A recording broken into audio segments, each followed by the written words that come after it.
Ato no miandry ireo tavoahangy labiera alohany andefasana azy any amin'ny chaîne de production.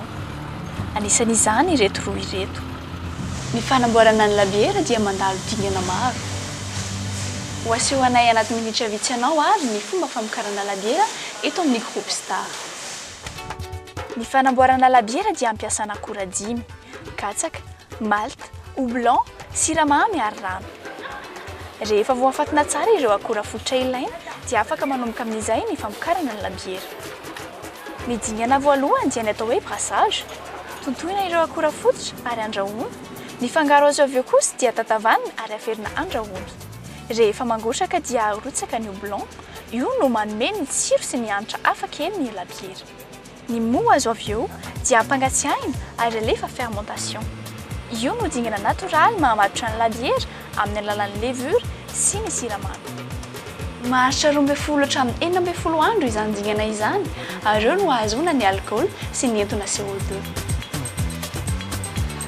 Ito dingana manaraka ito indray no ahafahana manome ny mampiavaka ny fatran'ny alcool ao anaty labiera iray amin'ny labiera hafa amin'ny fanapohana rano azy. Rehefa vita izay dingana rehetra izay dia vonona alefa anaty tavoahangy amin'izay ny labiera. Raha ny tavoahangy toa azy ireto 520 centilitatra dia misy ny ahitana ny soratra Brasserie Star Madagascar ary misy ny tsy ahitana izay soratra izay. Ny tavoahangy tsy misy soratra dia ampiasain'ny Groupe International Castel maneran-tany. Ireo tavoahangy tsirairay avy ireo dia manana endrika mitovy ary samy manome antoka amin'ny fitahirizana sy ny kalitaon'ny vokatra. Nanomboka tamin'ny taona 2014 izy ireo no nampiasaina teto Madagasikara. Ny dingana farany dia ny conditionnement. Avoaka anaty kesika ny tavoahangy tsy misy ninona, alona aloha ary avy eo sasana anatin'ny milina fanadiovana.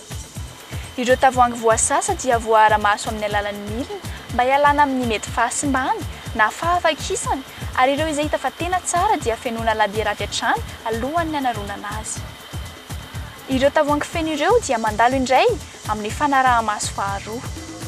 Ny pasteurisation dia dingana ahafahan'ny vokatra tsy hiova sy ho azo tehirizina mandritra ny herintaona. Misy ny milina efa natokana hametraka ny marika amin'ny tavoahangy, izany hoe ireo etikety sy collerette. Misy toeram-panaraha-maso fahatelo indray avy eo izay izahana ny tavoahangy nasiana marika. Ny tavoahangy tsirairay avy dia mandalo amin'ny atao hoe codeuse, io no natao mba ahafahana mijery ny date DLUO, date limite d'utilisation optimale, izany hoe fetra ny date tena tsara hisotroana azy. Ireo marika ireo ihany koa no ahafahana mahafantatra ny lot de production nisy azy, noho izany dia azo fantarina tsara ny toerana misy ny tavoahangy tsirairay avy. Farany dia atao anaty casier ny tavoahangy ary atao mise en palette. Alefa ao amin'ny toerana natokana hitehirizana ny vokatra ireo tavoahangy ireo alohana anaparitahana azy eraky ny masoivo manerana ny nosy.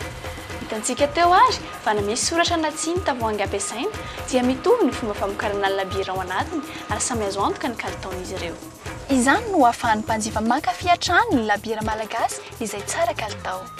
Efa 80 taona izay ny orinasa Star no manome tokony hamokatra sy hizara zava-pisotro tsara kalitao manaraka ny fendritry ny fahasalamana ara-tsakafo ary manaraka ny lalàna rehetra misy mba hanomezana fahafahampo hatrany ny mpanjifa. Ny Brasserie Star Madagascar dia manana certification ISO 9001.